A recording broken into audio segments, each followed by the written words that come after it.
আসসালামু আলাইকুম। Automobile technology Bangla video সিরিজে আপনাকে স্বাগতম। হাজারো পার্টসের সমন্বয়ে গঠিত হয় একটি অটোমোটিভ ভেহিকেল। একটি গাড়ির প্রত্যেকটি পার্ট আলাদা আলাদাভাবে কাজ করে গাড়িকে সচল রাখে। কোন পার্ট কী কাজ করে, ড্যামেজ হলে কী ধরনের সিমটম দেখা দেয়, এর ফলে কী কী রিস্ক থাকতে পারে, এরূপ গুরুত্বপূর্ণ বিষয় নিয়ে আলোচনা করা হয়ে থাকে এই ভিডিও সিরিজে। আইএসসি বাল্ব বা আইডল স্পিড কন্ট্রোল বাল্ব।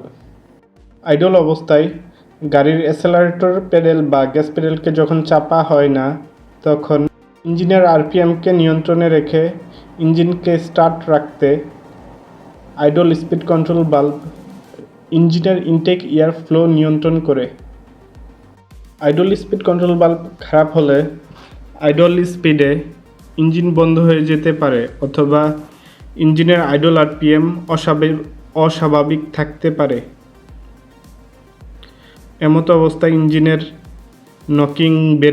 ইঞ্জিনের অ্যাবনর্মাল নকিং থাকতে পারে। আইসি বাল্ব খারাপ হলে তা রিপেয়ার বা পরিবর্তন করে নিতে হবে।